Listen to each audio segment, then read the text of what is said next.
This is Season 3, Episode 3 of my modular journey, and today we're going to be talking about the happy nerding FXAid. The FXAid came in around mid-August of 2022. It cost me a whopping $245 of the original $199 module because I don't think they make it anymore, and nobody has one for sale, and one literally just popped up on Reverb one day, and as usual, I just run to the site and buy it. Not only does it have 32 effects or DSP at one time, but you can customize the module by loading various banks of 32 effects from a web-based firmware generator tool that lets you change out configs for the entire module almost effortlessly.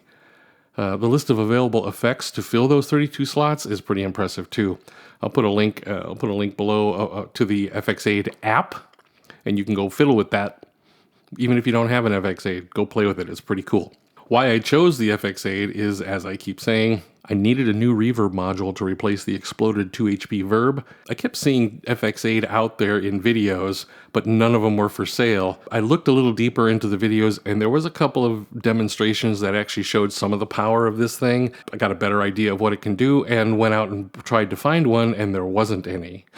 There was nowhere. I put a watch on Reverb for it, and eventually it popped up. Probably a month later it popped up, and I went and got it. As far as how I'm going to use it, well, duh. Once you hear what it does, you'll understand what I'm saying, that this is absolutely amazing. For as tiny as it is, even though I paid $250 for it, the original $200 for it is pretty astounding.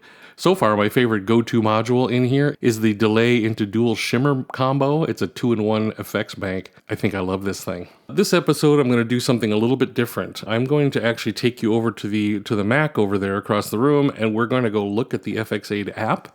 And I'm just going to kind of show off real quick how to build a bank of effects and how you download stuff and how you can load it into this module. Let's head over to the computer.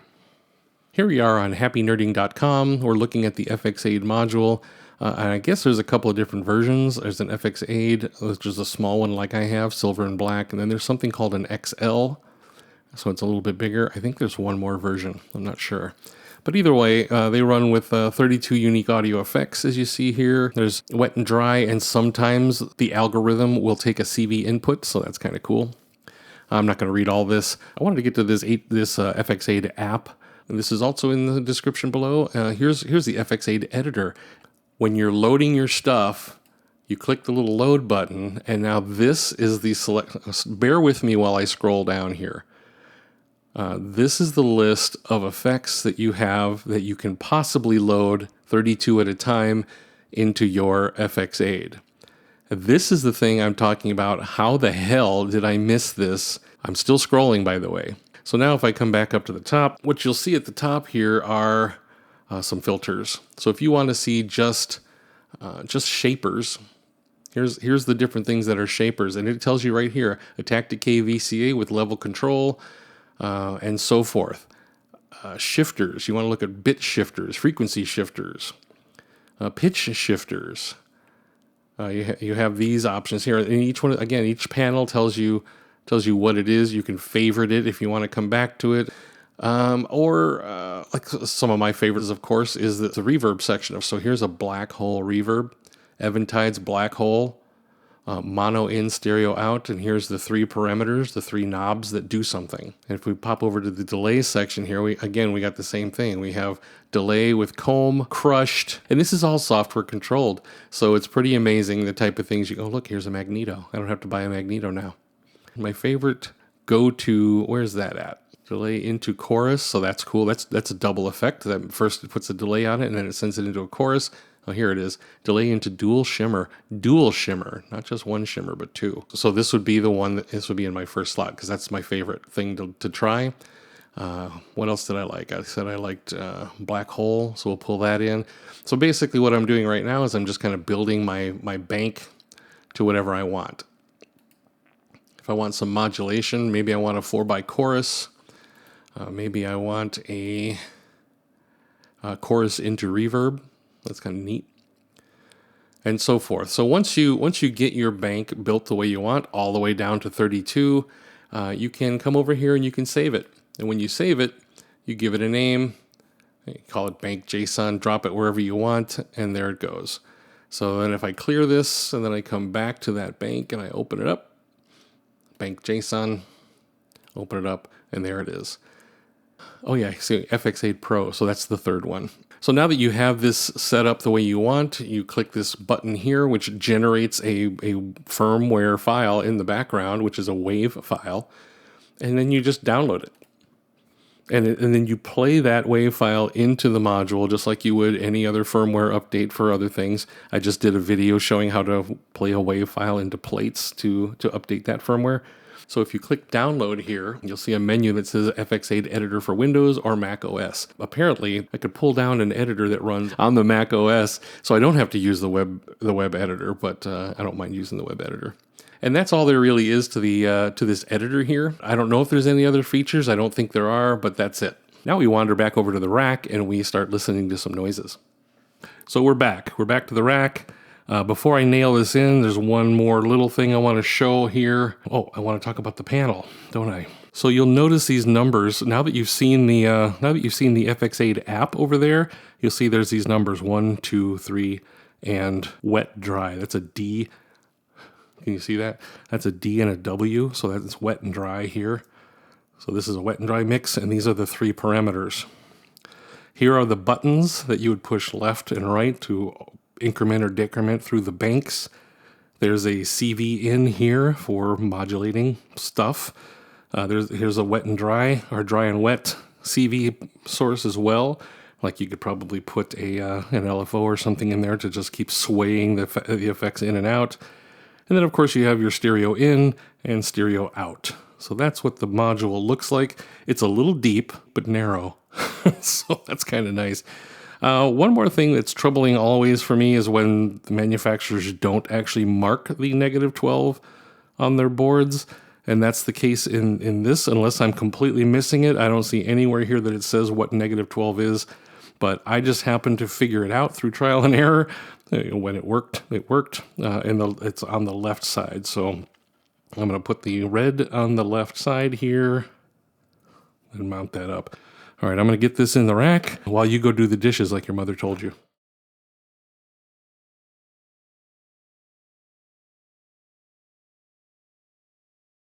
All right, FXAid is now in the rack, and this clip of this video is actually 3 months after a few seconds ago, because in editing, I discovered that my big hoof was in the way of everything as I was turning knobs, and this is kind of what the video looked like, so I have to reshoot this entire demonstration. So with FXAid in the rack mounted up, we're going to hit the power button.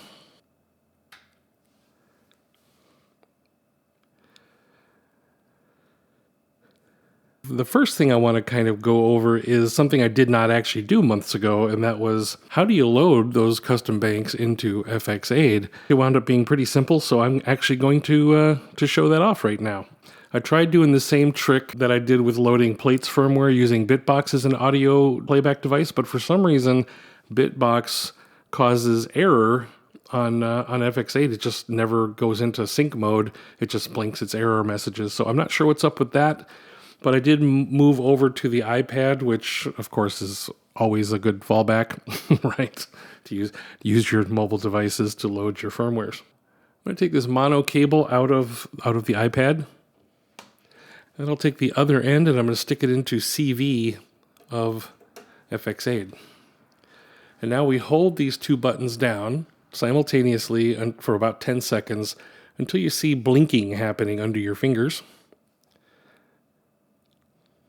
which will mean that it's ready to receive firmware. And there we go. As long as the center 2 lights are blinking, you've got a connection, or this thing is waiting. What happened when I was using Bitbox up there is it would immediately go into error mode. No matter what level it was set for, I couldn't get it to work. Back over here on the iPad, I'm going to load up the audio file, which is the firmware. It's just a WAV file. And as simple as this is, I'm going to now tap play, and then here on the main camera, watch these lights. Well, I guess you can't really see them too much because the knob's in the way. But watch these lights down here. They'll start blinking back and forth, showing progress. All right, here we go. We're hitting play. And now you see them blinking back and forth. Kind of, kind of. And you see this light blinking here, showing that, that data is being loaded into the module. All right, believe it or not, that is it. Firmware is now loaded. I now have my custom banks that I will show on the screen over here. I'll show it on the iPad real quick. I'll throw this actually into the picture here so you can see what I built. A custom bank of a couple of samples of things, and now we're just going to, I guess we're just going to try them out. Let me plug in my left and right to the mixer. And then I'm just going to quickly take an output from Ensemble over here to FXAid just so we can hear some sound. So that's what it sounds like dry. I'm going to crank up the mix.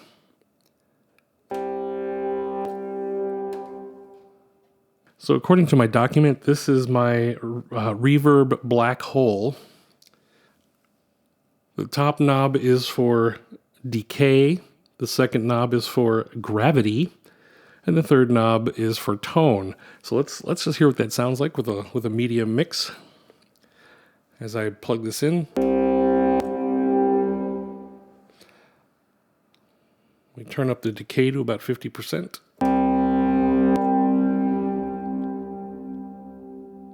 Kind of sounds reverby.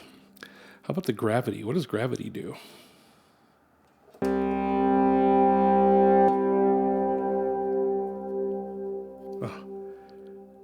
Listen to that.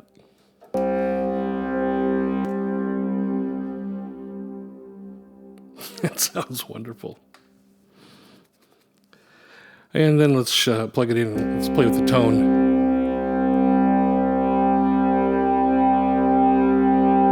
So it seems to get a little brighter when you turn it up, huh? Now if we crank these things up,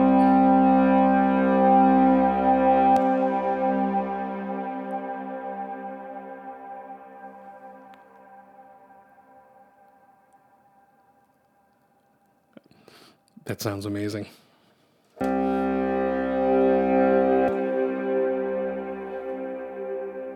Turn up the decay so it lasts a little longer.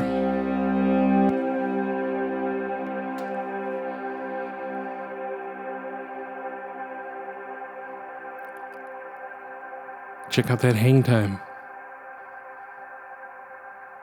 That sounds amazing. All right, let me wire up an actual sound here using envelopes and such.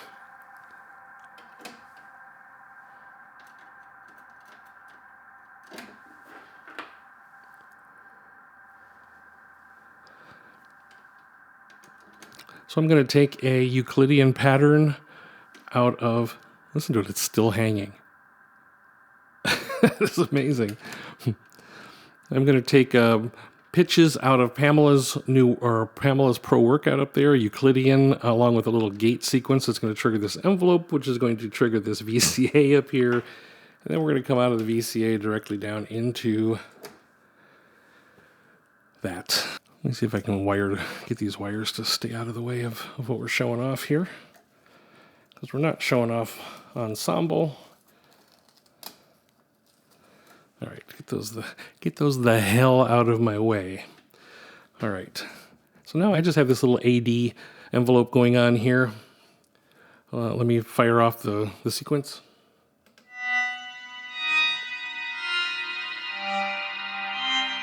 I'm gonna lower the decay.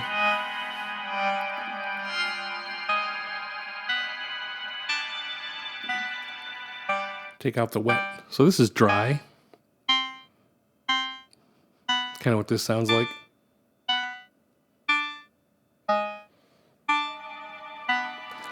And we just add a little bit of reverb and it sounds fantastic.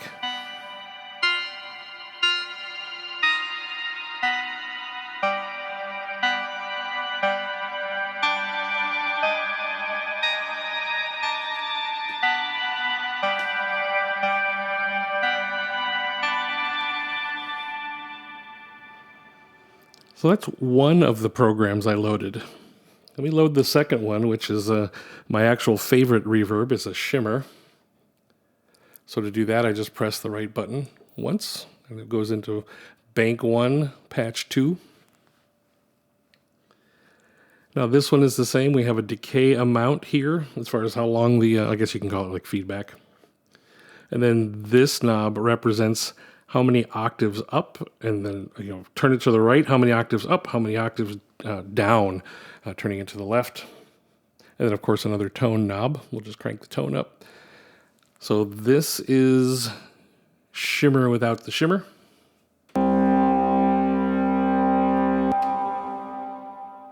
So that's just what that sounds like.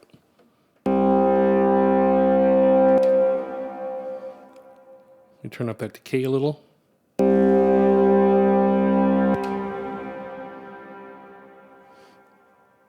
All right, so now if I turn up the octaves up knob, what we have is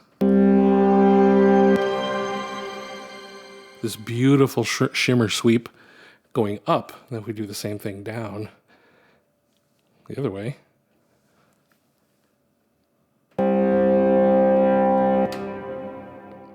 you can hear it. You can hear it really low, right?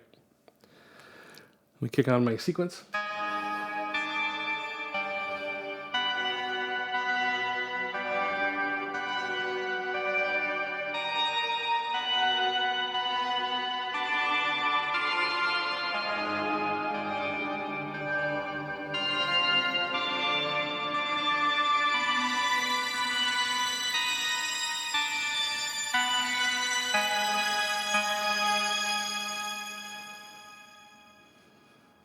Now, I know a lot of people are sick of Shimmer, but I still love it. It's just something, I've never used it before, so it's kind of new to me. But really dig how it works, especially when it's used in moderation. All right, so next mode, I'm not going to go through all of these modes necessarily, not in depth, but I'm going to show what a chorus, a flanger, phaser, and wah-wah sound like. And I'm going to go, that's in banks 3. So here's the rate.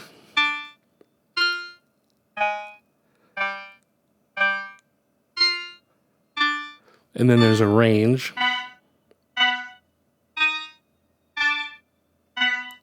And then there's a width. So this might sound good if I change the, if I change the decay on the sound a little bit.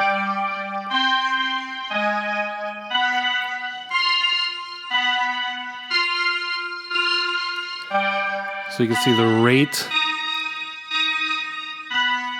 is kind of like a time.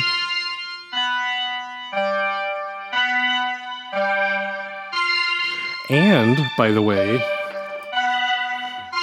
me turn that down a little bit. This is also where we can now introduce, LFO into the CV jack, where it's now going to sweep this top parameter. Number 1 gets, you can CV it from an LFO, for instance. Let me drop this down into one of these lower octs here. So you can kind of see the LFO pulsing away. And you can hear it changing.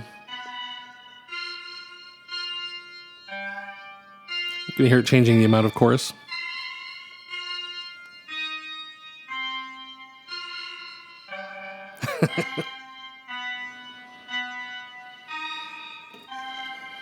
All right, so moving on to the next sound, which is a flanger.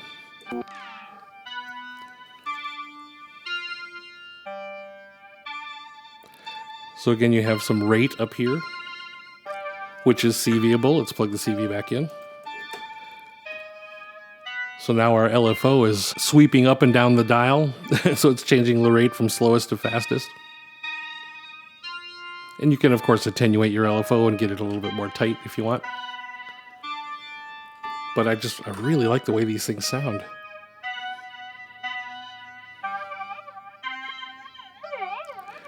So on flanger and phaser, this third knob becomes a feedback amount in the negative or the positive. So on below 12 o'clock is negative feedback, and above is positive.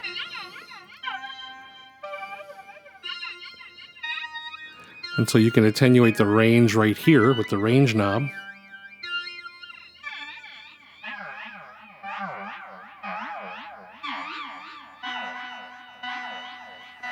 And you can get some interesting sounds.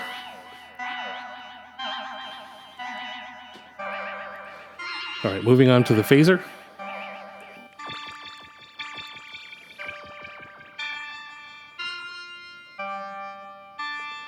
So again, we have rate, range, and feedback. Rate, range, how wide that phase is, and then feedback.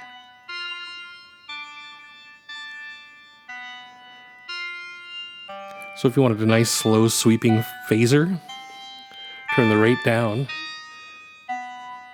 turn the feedback up.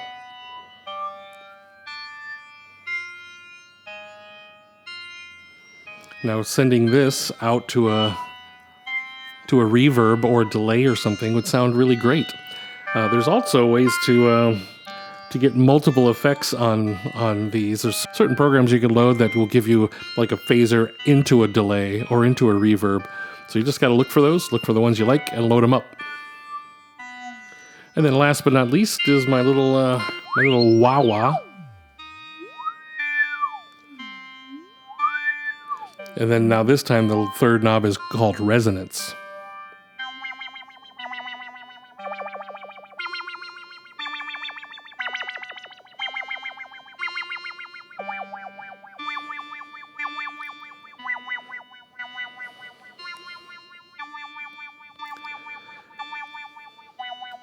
So that's kind of neat. Let me do a couple more in here real quick to show what they call the magneto delay, which is basically a delay with 4 heads. So let's see what that sounds like. And we have a delay, which is time.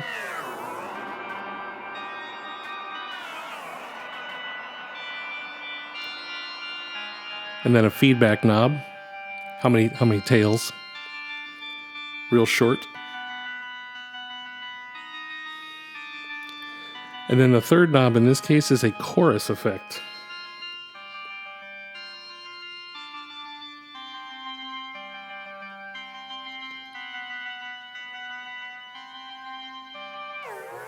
Let's slow the delay down a lot.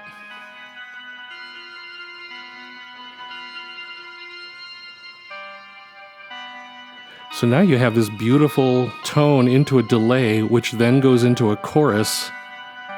So it's a mono in, stereo out. I think that just sounds fantastic. A little more feedback.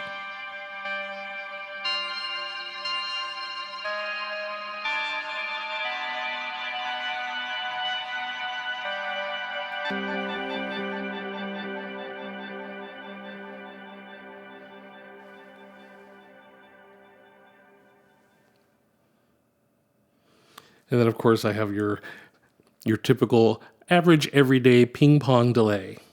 And there you go. So the in this case, the top knob is now a divider. So I'll keep the divisions right in the middle, and I'll turn up the feedback. And then, of course, we have a tone.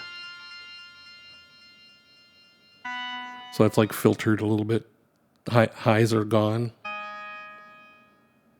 Turn it up. So now I'm going to crank up the divider up for a positive. So it's divided by more. And this is also CVable. You can take this, let me take our LFO back in here.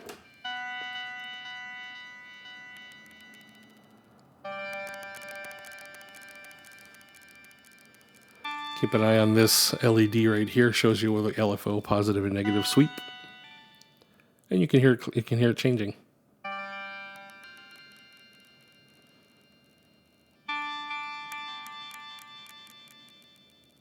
I think that's awesome. It's a little bit of a thin sound I'm using, but that's okay.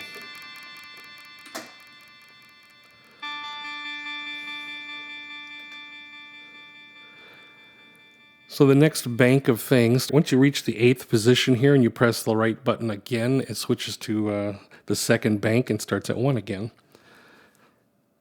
Okay, so I thought this one was kind of cool. I'm going to throw this in as a bonus. I wasn't going to do this, but there's something called vinyl retro that you don't even need tones coming in. It just outputs.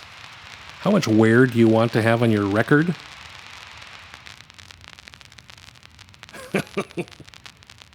I think that's amazing.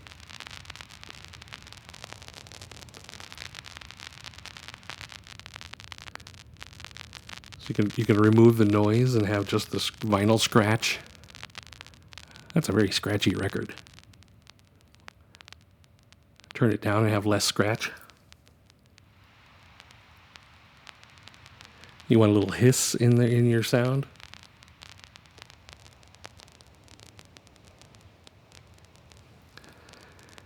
Sorry, this is where I get lost because some of this stuff is just so bizarre and fun, and there are literally a ton of FXAid programs you can load into your little FXAid. I think it's the Pro version of this that can hold 200 programs. 200. This one holds 32. That kind of sums up FXAid, a 32-bank DSP module in 4 HP. I mean, that is pretty amazing all in itself. So that's it for episode 3 of my modular journey featuring the FXAid. I'm very happy that I finally gave it a chance. Coming up next is the Bifaco AC-DC audio interface. So stay tuned for that.